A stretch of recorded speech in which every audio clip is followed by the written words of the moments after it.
Not because we hold a magic bag, but because we know the laws. We know your inevitable nature. We know the power of the string. And we have seen your future. You know what to do, don't you? You know that you're the creator of your own experience, yes? You know that you are source energy in a physical body, you do, don't you? You know that you have come here to be in this leading edge environment for the thrill of expansion, yes? And you can feel that you are definitely expanding. Can't you feel this vibrational escrow that is the becoming of you? And haven't you gathered from this conversation that that part of you is as real as it will be once it manifests? That's the part that we so much want you to hear. We want you to know that the question that you hold has been answered. You just got to let yourself flow toward the answer. We want you to know that the dilemma that you feel faced with has been solved. You just have to let yourself flow toward the solution. You just have to not struggle in the interim. You just have to trust that the power of the stream and the worthiness of your being is enough, because it is. Don't you just love knowing that you have come forth into this leading edge environment with the specific intent of letting life cause you to be more? And don't you find it humorous? We do. Don't you find it humorous? We do. Don't you find it humorous? You will when you croak. Don't you find it humorous that you find all of these things to fuss and worry about and use as your reason to not let yourself go with that which you have become? A friend said to us one day, Abraham, I don't think you care if my lover ever comes. I think you just want me to get so good at visualizing him that I now no longer notice that he isn't here. And we said, that is exactly right. Because when you get so good at visualizing him that you don't feel pain about him not being there, now you're in alignment with your own dream, and it has to come. But until you come into alignment with your own dream, there is not enough action in the world to make any difference. And it will feel to you, when you're not in alignment, as if not only is the world not cooperating with you, but the world is deliberately against you. And when you come into alignment with who you are, you will come to feel that nothing can keep you from anything that you want. There are no adverse forces. There are no contradictory intentions. There are no others in competition. There is nothing that can deprive you from that which you want to be or do or have. Nothing can deprive you but your attention to the absence of what you want. Your work isn't to convince someone to give you something you want. Your work is to just find relief from wherever you are. And when you get good at finding relief, you'll begin to flow with your stream.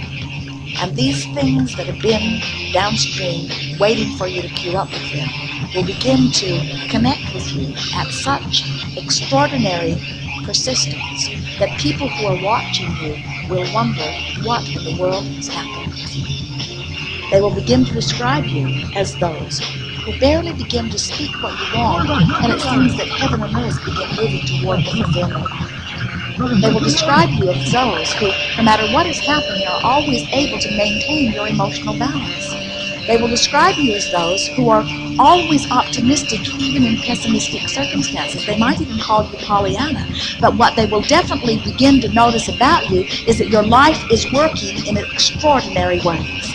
And as they watch in amazement at the remarkable things that they've known you've wanted for years that now are beginning to flow into your experience, along with things that they just heard you identify last week that are already flowing into your experience, they'll say, what in the world is going on with you? And you will explain to them, there is this stream. And I finally got an awareness of it, and I've stopped battling the current of my own intentions. I finally came into alignment with them. And they will say, so does that mean everything you want is in place? And we say, oh no, far from that. Because every day I dream new dreams. And they'll say, oh, so you're not really fulfilled and completed. You say, hardly, I never will be. But I was not born to get stuff done.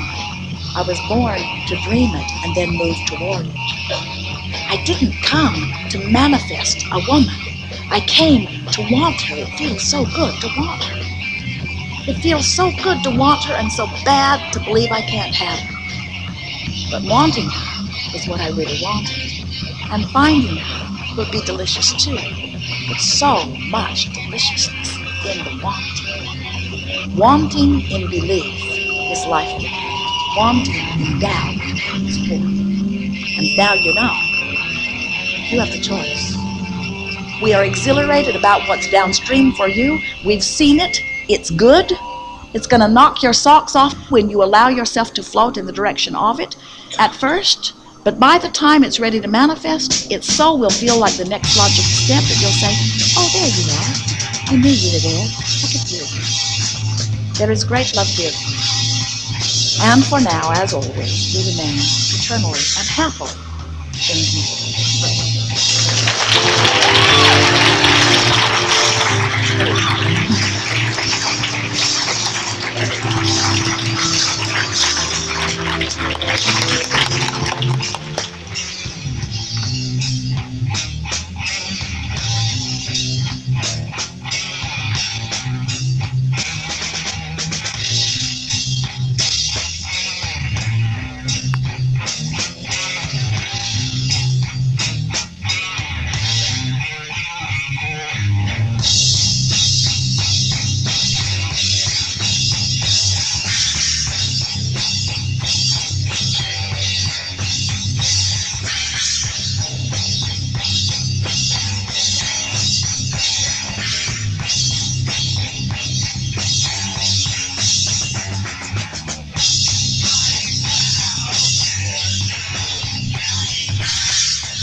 putting pad stake to this 461 together.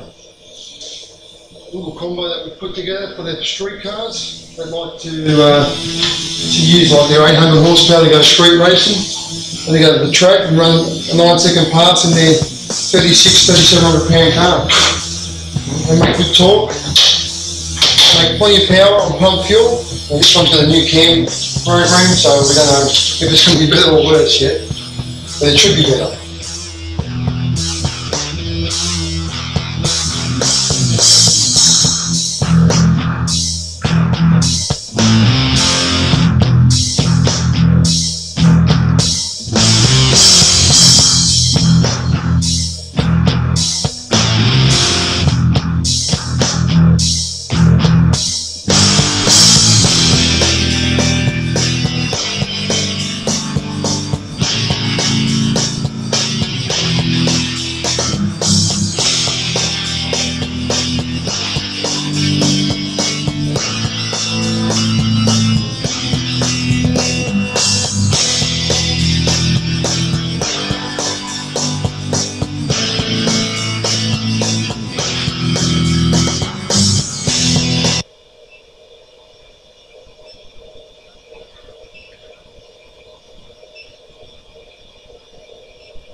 Hello viewers, I'm at this poor dilapidated engine once more. I was just walking past it, about to get rid of this car, and I just realised how bad the pots are now after all the rain we've had. That one's still got some muck in it, but the rest of them are just all rusty. So I just thought I'd crank it one more time, see what it does. And I might even put some water in there and just see, because the last video was interesting to watch. Alright, let's see what happens.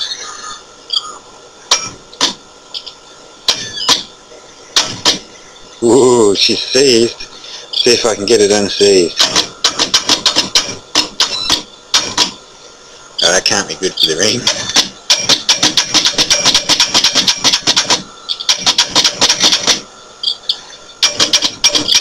Pistons are slightly missing.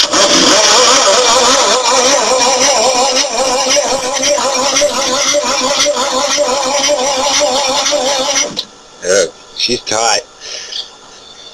I feel kind of bad doing this to an engine.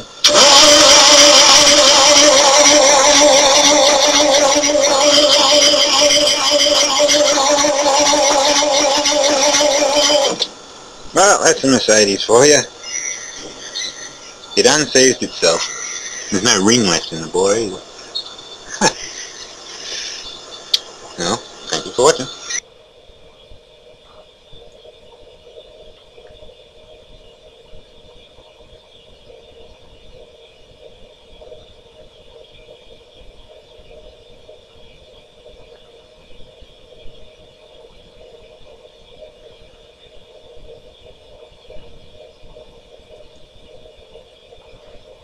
We're going to try and start it.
It sucked it right in, right out of my hand. About sucked my hand through, too. It sucked it through the intake. Oh, shit. I couldn't even hang on to it. Oh, Jesus Christ, it's still raining. Holy crap! Yeah, mine says that probably blew over that furniture. Huh? That'd be good.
Going to do a dyno test on Precision Race engines, blown 4.3 V6. This engine's running the Supercharged USA 471 blower with 4.5% overdrive, making 8 pounds boost.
Alright, we got 454 horsepower at 6,500 RPMs and 406 foot-pounds of torque at 5,100 RPMs.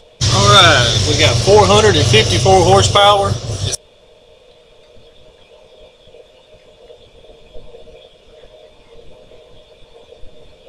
6,500 RPMs and 406 foot-pounds